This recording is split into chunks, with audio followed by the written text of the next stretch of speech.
Thanks. This is KHQA Overtime with Chris Dewar. Brought to you by Con Communications. This is KHQA. It's your news. And this is Saturday, September the 7th, and you have entered Overtime, where our new working mantra is one man, many highlights. I tore up my fair share of Tri-State asphalt today in quest to bring you a wide array of local sports offerings, and those trips were certainly not made in vain. We've got plenty of goodies coming your way today, ranging from everything from softball, volleyball, and even a heaping helping tonight of football goodness, beginning with the revival, of a college football rivalry. Just 60 miles in the making. Quincy University and Western Illinois about to do it again. Nick Lonergan and company making their debut, and Tom Pagic's team, you know what, forced an early WIU punt and then went to work and moved the ball nicely. It's Lonergan showing off those crimson moves back before he hurt his knee. He was running well. Then the little pass right here to DeCarlos Poole, 17-yard pickup. Then the big movement right here. Great catch right there along the sidelines by Justin Dickens. Tell you what, it was all the way into the red zone for the Hawks at that point. However, the field goal attempt by Brian Watkins had enough leg, just not the right direction in this one. 43 yards he missed. And you know what? At that point, QU comes up empty, and right away in this one, J.C. Baker and WIU would answer. Check out this run by Baker. A star is born, weaving his way through the Hawk defense for the huge 43-yard pickup. He had 142 yards rushing on the day, averaged over 10 yards per carry, 6-0 at that point. Western not done in the first half. It's the big fella, Nico Watson, plunging in from 3 yards out. He had 55 yards rushing on the day, and that touchdown to make it 13-0. I told you, Quincy University moved the ball nicely, just never enough in the red zone today. As QU falls short of the upset bid, Western improves to 2-0 on the season. Looks pretty good in doing so today. No real major mess-ups today for the Leathernecks as they end up getting the win. Final count in this one, 34-6 in favor of Western Illinois, who's now 2-0 on the season. Illinois College making its debut today on the road in Hanover. I'll tell you what, it's the old double pass right here. Lateral pass from Michael Bates to Mr. Gentile, out to Mr. Graham. Wes Graham with a nice pickup. That would set up a 5-yard Michael Bates touchdown. Later, it's Cecil Brimage. Had a big day rushing the football today. Had himself 146 yards, 68 of which would come on the scamper right up the middle. He also had a 38-yard touchdown to boot. Michael Bates, 4 passing touchdowns as he starts off his season on a high note. This one to Kevin Fuller, who had a big day as well. And then later, it's the defense standing up for IC. In this one, Zach Hanlon with the interception in the end zone to secure the victory today. Illinois College opens its season with a 49-13 victory. Looks good in doing so. Michael Bates with 133 yards passing, and of course, those 4 touchdowns to start. One other college score to pass along of local interest today. Monmouth losing to Coe College 23-22. Let's update you on a couple of local products. Trey Yoakum, the pride of Bushnell Prairie City Avon, 101 yards rushing on the day. He's already his school's all-time touchdowns leader. Added another one today. Also out of Brown County, Ace Hendricks with a 29-yard field goal in that one. And Jacob Wilson had an interception also from Brown County. But Monmouth suffers the loss, 23-22. High school football now. Illini West hosting Villa Grove, a very talented team today. Illini West, though, kind of taking the starch right out of them with the running game, and it was power running today, courtesy of Leighton Johnson from 1 yard out. 2-point conversion tacked on later. It's 8-0 at that point. The Blue Devils answer with a nice drive, but the defense forces the turnover here at the Illini West 30, and the cheerleaders were sort of kind of fired up at that point, at least the young ones. Later, the offense going back to work in this one after a methodical drive. It's Austin Kirkman in from 4 yards out for the score. That would set up Braden Carroll on the Sir Whitaker special. The quick toss for the easy 2-point conversion extends the lead at that point to 16-0. Villa Grove threatening yet again. But I tell you what, Braxton Squire he's adjusted nicely to that role as a middle linebacker. The big fella getting in for the quarterback sack, forcing the turnover on downs, and back comes the offense. It's the power game again. 3rd and 11. Are you kidding me? Fullback dive. Gutsy call by Joey Dione. Leighton Johnson makes it stand up. Leighton not done yet. He had himself 177 yards rushing on the day. Just kept working it up the middle of that Blue Devil defense. And then how about some play action passing? Braden Bennett's got that in the arsenal, hooking up with Colton Mallinger right here with a beautiful catch. 33 yards, made it 24-0 after the 2-point conversion. 2:40 left. How many teams fall into this trap, trying to score before the half on Illini West? Stupid call. Braden Carroll is there to make it look really dumb with the interception, and that sets up another rushing touchdown. This one by Leighton Johnson. He had 3 on the day as Illini West leaves no doubt about it, improving on the season to 2-0 with the big victory today. Final count in that one, 46-0. Meanwhile, just up the road in Hancock County, it was the debut today of West Hancock football. The Travis Cook era getting underway with an assist from Jim Unruh.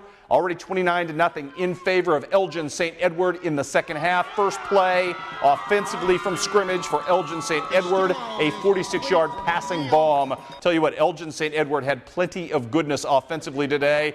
West Hancock just not up to the task against a very good team who plays very good competition. And there you have it. It was West Hancock getting the loss today by the final count in this one of 43-0. And we are just getting warmed up here. A couple more football scores to pass along to you tonight. Eastland ends up beating Monrose today as Monrose, who was picked to win the West Central Conference in some circuits and circles, ends up falling to 0-2 on the season, losing to Eastland PC 28-20. And at last check, Route was getting beat by North Green 22-0 was your final there. We come back. We've got plenty more for you, including your Cons Communication Connection and the debut of the Burris Hybrid Seeds of Greatness, all straight ahead here on Overtime.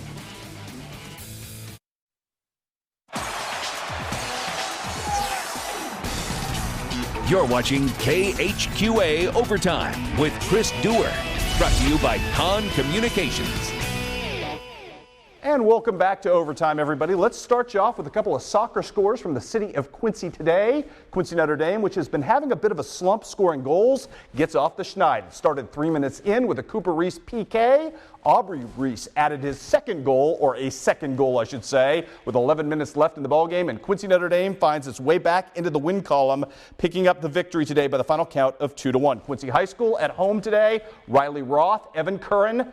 Riley Roth in the first half, Evan Curran in the second, give Quincy High School an impressive victory today over Alton. 2-0 was your final there. And also, how about Beardstown at the Four Corners tournament today, beating up on Riverton. My new favorite name in all of Tri-State sports, Kashmir Armani. Sounds like something you'd wear. Kashmir Armani with 2 goals and assists. Congratulations to him. Great showing by that young man. Let's give you some volleyball today. Suns Classic Championship pool, 3 teams in it. It would be Southeastern, Central, and Liberty. We start off with Southeastern and Central going at it. Aaron Flessner, the Panthers, perfect on the season coming in and looking incredible out of the gate. What a serving rush from Melanie Eilers as Aaron Flessner with the block there helps lead an 11-0 charge. Are you kidding me? Macy Music contributing to that, making it 10-0 at this point. The lead in favor of Central. At the timeout, you know what? Still more from Central. Facing the other direction now, Abigail Jansen throws down that kill, 11-0, and yet suddenly, here come the Suns. Undaunted, it starts with Dakota Limkeman right there, finally getting the side out for her team, ending the momentum, and the momentum swung big time. Emma Derry serving for the ace for her team. Then it's Cassie Henry doing some nice work with the redirect right here. I'll tell you what, we're at a tie game at 15 apiece. Back the other direction. Central trying to re-establish momentum. Madison Steinkamp with the jump serve ace, but it would be answered by Colby McClellan, the outstanding freshman. Knocks that in, knocks that down, gets the ace to go. Kara Twaddell, oh my goodness, the Southeastern fans fired up. Kara Twaddell about to do some dangerous blocking work right there as she ends up with great stuff. And then more to come right here. Cassie Henry one more time. Southeastern comes all the way back to win that game by the final count of 27-25, 25-12. What a comeback after being down 11-0 to start. Central then later bounces back and beats Liberty in the championship pool 2-1, which means if Southeastern could take care of business, Southeastern would be your champion, and Southeastern does exactly that, winning 25-17, 25-18. By the way, your other pool winners today included Illini West in the gold pool, Beardstown in the bronze, and your silver pool champion was Mendon Unity. Your MVP of the tournament, well, that would be Colby McClellan, the freshman I so mentioned, which brings us now to a nice little segue, our first ever Burris Hybrids Seeds of Greatness, where we are spotlighting who's next in Tri-State sports. And tonight, appropriately enough, we start with a pair of outstanding freshmen who are turning out to be quickly pillars for that Southeastern volleyball program. 14 years old, mind you, pillars very quickly for one of the best programs in the area. Seeds of Greatness brought to you by Burris Hybrids. These two ladies have a pretty good pedigree, so I mean, coming into the program, the older girls kind of knew who they were, and they had watched them play in junior high and what they did in junior high. So, yeah, it was definitely a choice that we made, and they really came in from day one and earned that spot too. I mean, it wasn't anything that was given to them. If merit and not arbitrary age is the standard, then the arguments for keeping Madison Fox and Colby McClelland out of the Suns varsity volleyball lineup as ninth graders are nearly impossible to articulate. There just aren't many seniors, let alone freshmen, who come to the court with resumes this accomplished. We were 51-1 at junior high with 2 state championships in 2A. So these kids really, they've played at a pretty high level. We played good competition. We beat Quincy in 7th and 8th grade, and they were obviously 2nd and 4th in state in 4A. So these are kids that have played at the top level of junior high, and they're really ready to take the next step into the varsity. Yeah, it is really exciting. It was in the beginning. It was really I was really nervous, but now I've come more to it and I'm a lot more calm. It's gone pretty smoothly. I know the older kids pretty well, so that helps a lot, and it also helps that they are willing to help me if I ever have trouble with that. They're really accepting. We've went out with a lot of them all the time, and we're always together. We've had a lot of team bonding, and it's always been great. They really complement each other very well. They've spent a lot of years on the volleyball floor together, ever since 5th grade. A lot of times we'll set up our defense in junior high so that one of them passes it to the setter and the setter sets it to the other one. So, if they're taking 2/3 of the balls, we're in pretty good shape. And that's really what we did a lot of in junior high. So, they're kind of different players. I think Colby's probably a little bit more athletic and a little taller, and maybe you probably notice her more on the floor. And Madison, again, a great athlete, but also just a really smart player as well. And Tim Kerr is no stranger to coaching precocious frontline duos, which begs the question, might this McClelland-Fox duo become Marcy Dixon-Michaela Frey 2.0?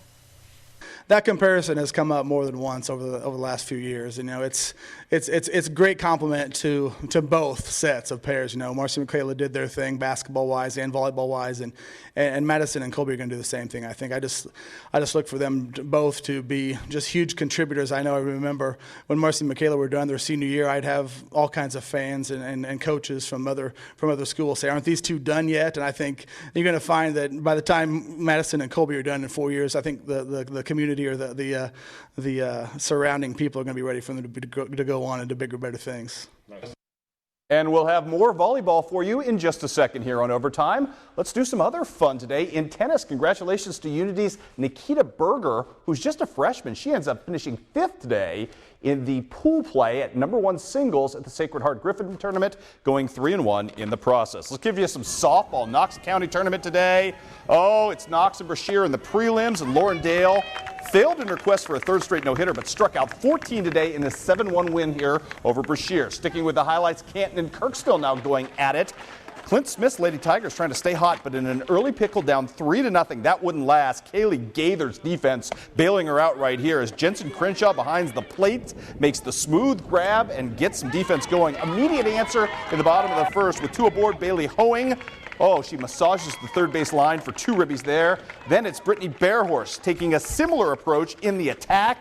This time working the hot corner yet again with a hot smash here to score another run. And if it's working, why go away from it? This time it's Jordan Crenshaw stepping in and spurring her team with another RBI rip. This one to 3rd as well to make it a 14-6 in favor of Canton victory on the day today. We're sticking with the highlights as well here. South Shelby taking on Marion County, the living legend Angie Reese and company.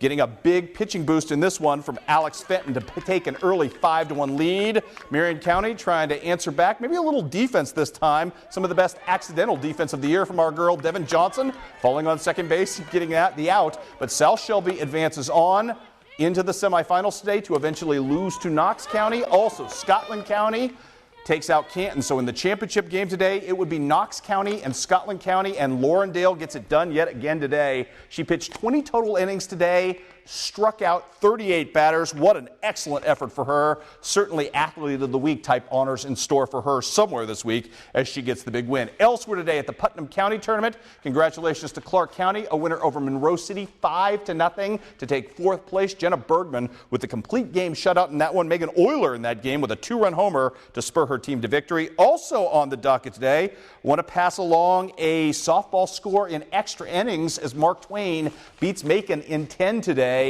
Mackenzie Grossman went the entire distance, striking out 11, a 4-hitter. She also was well supported as Victoria Thompson delivers the game-winning RBI in extra innings in that one to lead her team to victory. And we'll have more overtime for you coming up after this.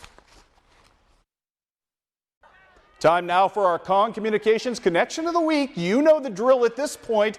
Pick the best of the month. You vote. You get a chance to win a prize. And what better connection than the showdown last night and show out between Centralia and Palmyra. And look at Brock Butler, maybe the turning point of this game, rolling out, buying time, and with 20 seconds left in the first half, reversing the entire polarity of this game. An awesome strike. And let's give some credit as well to his outstanding wide receiver, Mr. Nutt, who gets himself free on this one and ends up making the outstanding touchdown grab. 1 of 2 for him. Mr. Butler, Mr. Nutt, take a bow. You guys did yeoman's work last night to lead your team to victory, the first since 2005 over Centralia, and put yourself in the driver's seat. This is our second nominee of the month for Kong Communication.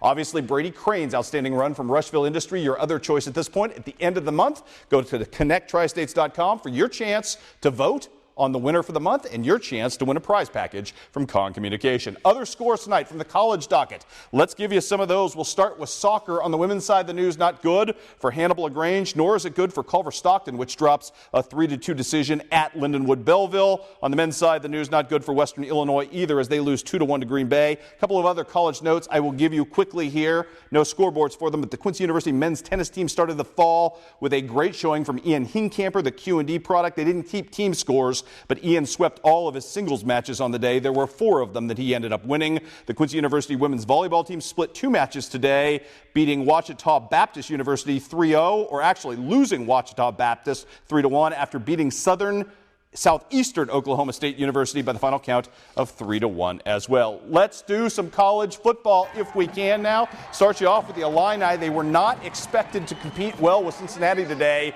The joke's on all of us as Illinois just absolutely did it today. Phenomenal stuff. Great play calling by Bill Cubit in this one. How about Nate Shieldhouse? The beautiful pass right here to Josh Ferguson. 48-yard strike. That got it started. The Illini defense really good as well. Taylor Barton with the interception right here. He gets the pick that leads to another touchdown to extend the lead out to 14-0. We're not done yet. Shieldhouse again, this time to Evan Wilson. 23-yard strike, and everybody's fired up in Illinois. Upset of the day as the Illini get the big-time victory today. Final count in this one sees them destroy a pretty good Cincinnati team, rolling away 45-17 was your final. I promised you more volleyball. What could be more a staple of early September than the Early Bird Classic? Quincy High in prelim action taking on East Moline. And if you wonder why people like Monica Bunbury, it's because she can do that. Throwing down hard in this one. Her team's struggling early, but here comes Anna Stock to kind of light things back up, and the ignition had been lit. Good stuff right there as Jordan Dietrich about to make the Panthers pay right here for a serve receive air. And Quincy High School, after struggling a little early, got its momentum going. It would start here with more goodness. Whitney Buss serving for the ace. Good stuff from her as well. Oh, and then how about Katie Heining working that left side to perfection, swinging the right arm and getting the kill in at that point. And we're not done yet. Monica Bunbury coming up strong in this one as Quincy High School is about to throw away the blowout in this one. Monica Bunbury, Monica Bunbury, Monica Bunbury. Quincy High School wins 4 straight matches today to reach the championship round. But unfortunately for the Blue Devils, they run into a buzzsaw today in Belleville West and end up losing that championship game 2-0, end up taking second place in their own tournament. Also want to mention, big day for Quincy Notre Dame. Quality win in volleyball for Rich Meyer and crew as they go on the road and beat a really big, really talented Springfield Lutheran game. Drop the first game, but win the next 2. Great show of resourcefulness from the Lady Raiders.